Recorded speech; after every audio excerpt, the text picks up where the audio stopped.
मुठीवर पाय. भाजप सरकारच्या नावाने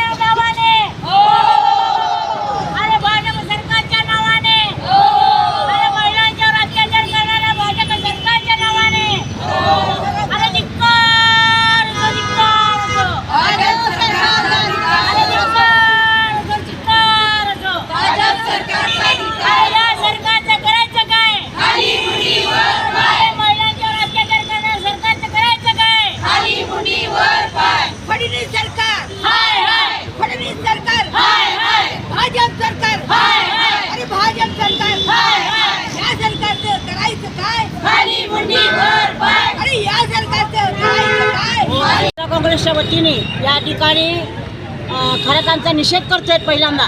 त्याचबरोबर जवळजवळ ह्या सुशिक्षित माणूस नावाजलेला माणूस ज्या खराच्या मागे बरेच मंत्री लोक आहेत, बरेच राजकीय पुढारी आहेत आणि अशाच त्या जोरावर हे जे धंदे करतोय म्हणजे वाईट कॉलेजचा प्रकार झालेला आहे हा.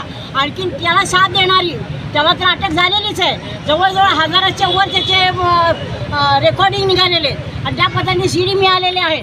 लवकर त्याला अटक तर झालेलीच आहे, तरी पण एखाद्या वेळेस ही दबादबी करण्याचा प्रकार होण्याची शक्यता आहे. कारण त्याच्यामागे भरपूर मोठे मोठे लोक आहेत. त्याच्याशिवाय जी महिला आयोगाच्या ठिकाणी जी अध्यक्ष म्हणून बसलेली महिला आहे चाकणकर, हिने पहिल्यांदा तिला अटक करण्याची गरज आहे.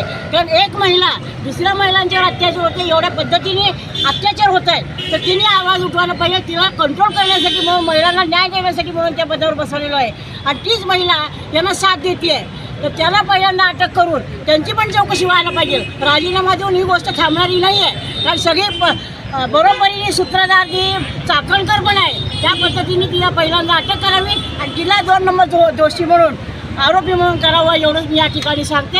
आणि हे अत्याचार कमीत कमी व्हायला पाहिजे, सगळे बंद व्हायला पाहिजे. मोदी सरकारच्या ह्याच्यामध्ये आणि महाराष्ट्र सरकारमध्ये अत्याचार वाढतच चालले महिलांच्यावर, वरच्यावर अत्याचार वाढत चालेल. आणि आता इतके दिवस मंत्री संत्री होते, लॉजमध्ये बोलावून अत्याचार करत होते. आता हे जर अगदी बोर्ड लावून ज्योतिषाचा बोर्ड लावून अशा पद्धतीने अत्याचार व्हायला लागलेले आहेत तर हे थांबले पाहिजे आणि त्याला कडक शासन होणं गरजेचं आहे. मला तर म्हणायचं एवढं तुम्हाला रेकॉर्डिंग मिळालेलं आहे तर त्याची केसही न चालवता त्याला फाशीची शिक्षा देणं हे गरजेचं आहे. आज महिला सुरक्षित नाही आहे. जसं भाजप सरकार आलेलं आहे तसं ह्या महिला सुरक्षित नाही आहे. त्यातच आता सध्या जो स्वतःला कॅप्टन म्हणवतो आता अशोक खरात हा अंकशास्त्र तज्ज्ञ म्हणून सांगतो आणि त्यांनी महिलांना आमिष दाखवून खोटी आश्वासनं देऊन त्यांनी जादूटोणा आणि